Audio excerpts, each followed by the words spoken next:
O prenovah je mogoče slišati marsikaj, a številni lastniki prenovljenih hiš, ki so se projektov lotili z dušo in srcem, se strinjajo, da se na koncu vloženi trud in čas vsekakor izplačata.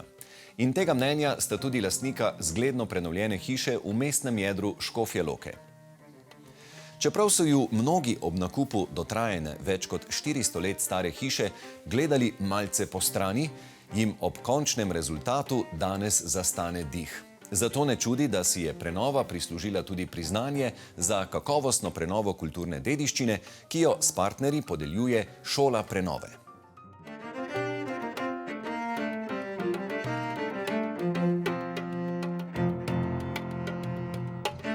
Dobrodošli v Žebljarjevi hiši, ki že stoletja beleži dogajanje na Škofjeloškem spodnjem trgu, tako imenovanem Lom trgu. Ko se masivna lesena vrata odpro, se pred nami razprostre prava zakladnica lokalnih zgodb. Hiša je na tem mestu stala že pred požarom, ki je leta 1698 pustošil po Škofji Loki. Takrat je zgorel velik del lesenih hiš, ta pa se je zaradi svoje posebne namembnosti in kamnite gradnje ohranila. Predstavlja mešanico meščanske in kmečke arhitekture in se je skozi stoletja postopoma oblikovala. Ko sta sedanja lastnika prvič vstopila v približno 400 let staro hišo, je bila ta v precej slabem stanju. Toda Emina in Blaž sta v dotrajenih zidovih in ruševinah prepoznala velik potencial, ki sta ga med 2 leti trajajočo prenovo tudi uspešno uresničila. Najprej je bilo treba odpeljati kar 17 tovornjakov na vlake, ki se je tu nalagala skozi čas. Emina, kaj vas je takrat prepričalo v nakup tele takrat zelo dotrajane stavbe? Midva z Blažem, mojim možem, se že dolgo navdušujeva nad starimi hišami. Drugače so podjetnika, delava na področju plastične industrije in po 20 letih trdega dela sva rekla, no, kaj pa zdaj ne, mogoče bi pa nekam investirala in sva se načrtno odločila za kulturno dediščino. Ko sva to hišo kupila, je marsikdo bil kar šokiran, češ kaj pa vama je bilo, da sta kupila tako star, dotrajan in zanemarjen objekt. Midva sva pa v njem videla vizijo. Evo, in to je bila neka želja že dalj časa, ki je tlela v nama in nama ni žal. Želeli ste uporabiti čim več lokalnih materialov, ponovno uporabiti. Najprej mi pade v oči tale kamen, ki je po tleh in je iz lokalnega tukaj blizu kamnoloma, ne? Mi smo se trudili, da v hišo vgradimo lokalne materiale, da vse recikliramo. Praktično se ni metalo nič stran. Za primer lahko povem, da vse strešnike stare hiše smo ohranili in smo jih zopet uporabili na zidu, ki razmejuje nas sosedi.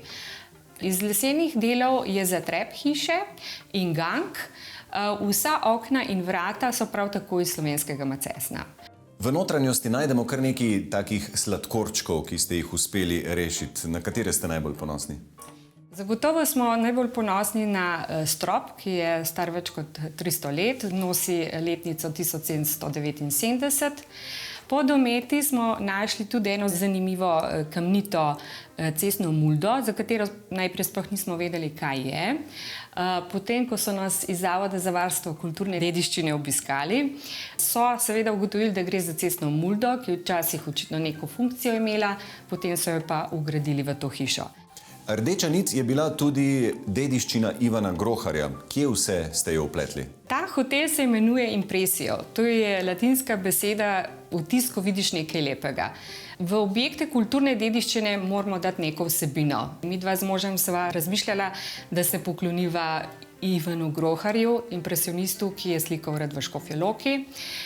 In smo v sodelovanju z Narodno galerijo dosegli dogovor in smo poustvarili njegove slike, reprodukcije.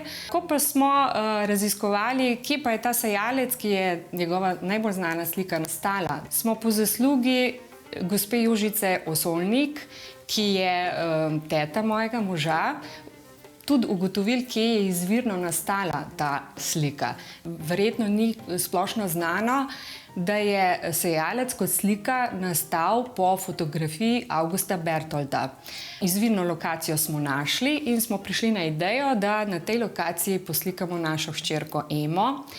Zanimivo pri vsem tem je, da smo naknadno ugotovili, da je na fotografiji Augusta Bertolda pravzaprav praded mojega moža Blaža Hostnika, Tomaž Hostnik. Pri kulturni dediščini moraš biti potrpežljiv. Potem, da imaš neko spoštovanje do zgodovine, do ljudi, ki so živeli v takih hišah. Tako da absolutno je treba jeti počasi, umirjeno in pa z zavedanjem, da se učiš nekaj novega. In da bo ta stvar, kot ste rekli, za naslednjih 1000 let, ne? Zagotovo. Žebljarjeva hiša je danes resnično zgleden primer ohranjanja dediščine za zanamce, hkrati pa tudi odličen primer trajnostne prakse, ki vključuje uporabo lokalnih materialov in ponovno rabo. Okolju in planetu prijazne prakse dopolnjujejo tudi čudoviti posteljni izdelki v sobah. Ti so izdelani iz naravnih, biorazgradljivih materialov in ne vsebujejo škodljivih snovi, zato omogočajo zdrav in miren spanec. K tej odlični prenovi prispeva tudi skrbno izbrana posteljina. Pa mi povejte, za kakšne materiale gre v tem primeru? To pa so posteljine narejene iz naravnih materialov, kot je bombaž, lan, organski bombaž in pa bombažni saten. Materiali, ki jih uporabljamo, so vsi sledljivi, preverjeni in certificirani z najvišjimi standardi kakovosti. Kako pa izbor materialov potem vpliva na sam spanec? Naravni materiali imajo lastnost, da dihajo z nami. Ta tkanina ustvarja prijetno mikroklimo med našo kožo in pa tkanino in s tem omogoča, da se med spanjem ne pregrevamo oziroma da se ne potimo, s tem pa seveda zagotavlja, da bo naš spanec bolj miren, da bomo zjutraj bolj spočiti in polni energije. Ta tkanina pa ni le prijetna na dotik, ampak je nežna tudi do naše kože, zato je primerna tudi za ljudi, ki so bolj občutljivi, za alergike in astmatike in nenazadnje tudi za otroke. Kako pa zagotoviti, da tudi tele tkanine ostanejo tudi po letih uporabe take, kot so bile na začetku? To pa nam omogoča naša lastna proizvodnja in sicer imamo zelo strog nadzor nad kakovostjo naših izdelkov in sicer v vsaki fazi izdelave, to se pravi od začetnih faz, ko izbiramo materiale, ki morajo biti seveda visoko kakovostni, in do zadnje faze, ko je izdelek dokončan in ga moramo še nekaj mesecev, preden ga damo na prodajne police, tudi testirati. S tem zagotovimo neoporečnost teh izdelkov in pa zagotovimo, da so le-ti funkcionalni. Kakšni so pa kaj trendi glede vzorcev in kaj od tega se je dalo tukaj uporabiti? V zadnjem času so zelo popularni preprosti geometrijski vzorci, ki smo jih v naši kolekciji kar všili v naša pregrinjala, ki jih vidite tukaj na postelji. Sicer zelo preprosti barvni shemi dodajo nekaj več prefinjenosti. Vedno bolj postajajo priljubljeni tudi malo bolj kompleksnejši vzorci, ki so sicer že vtkani v samo tkanino, tako lahko recimo zelo preprosta enobarvna posteljnina izgleda veliko bolj bogato. Očitno je, da tudi posteljina tukaj želi ujeti tradicijo, ki jo spoštuje sam objekt oziroma sama prenova. Tako je. In sicer v tako čudovit objekt, ki je poln zgodovine, spadajo tudi posteljnine, ki imajo izredno dolgo tradicijo. 94 let proizvajamo odejo, vzglavnike in pa posteljnino in sicer naši izdelki izražajo tako tradicijo kot inovativnost in pa sodobno oblikovanje. Večino zaposlenih v našem podjetju pa sestavljajo ženske, kar lahko vidite tudi na naših čudovitih izdelkih, izdelani s posebno žensko energijo, s čutom za detajle in predvsem z mislijo na udobje naših uporabnikov. In pa ne nazadnje, ne pozabite, naložba v dober spanec je najboljša naložba zase. To pomeni, da z visoko kakovostnimi izdelki zagotovite, da se boste v jutrih zbujali spočito in polni energije. Prenova objekta je potekala v sodelovanju z Zavodom za varstvo kulturne dediščine in odgovornim konzervatorjem Modestom Erbežnikom.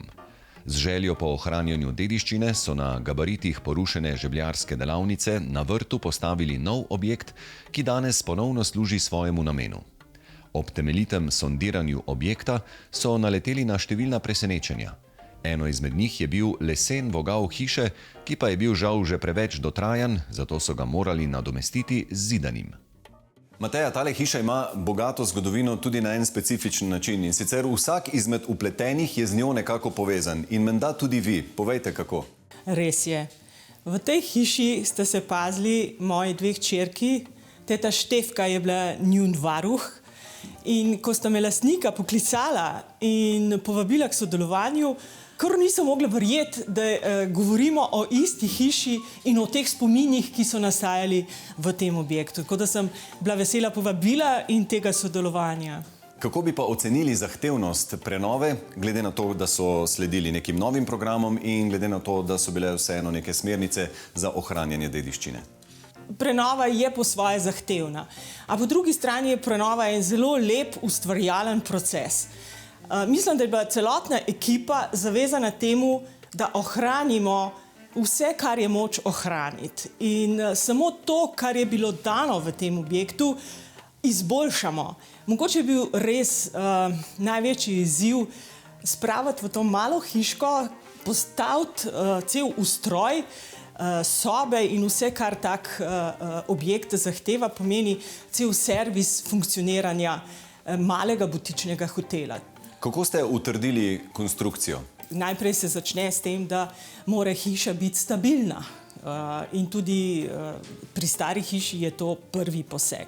Ta hiša je stara in ima zelo močne temelje, ker ugotavljamo, da je bila že takrat kamnita močno grajena, ampak kljub temu je bila konstrukcija dotrajana, tako da so bili pač postopki injektiranja zidov z cementno apneno malto, da smo utrdili zidove, dodali dodatne materijale proti vlagi, da smo preprečili dvig vlage.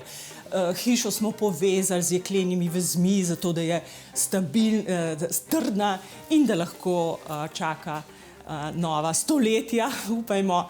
In streha je bila pa res dotrajana in je bilo potrebno jo v celoti zamenjati. Hiša je prej imela zatrep, ampak za zatrepom, za tem lesenim trikotnim delom hiše ni bilo ničesar, mi pa smo si tam umislili sobo.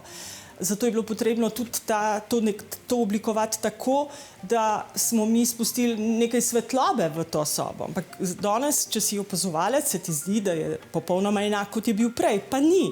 To so taki drobni detajli, ki gradijo podobo hiše skozi prenovo, hkrati ohranjajo njen karakter, a po drugi strani omogočajo sodobno uporabo, sodobno življenje, nove vsebine.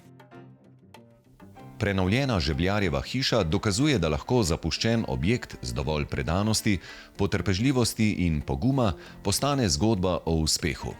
Ko vstopiš v to hišo, začutiš, da je nagrada za vloženi trud neprecenljiva. Ne le lepota prostora, temveč občutek, da si ohranil del zgodovine.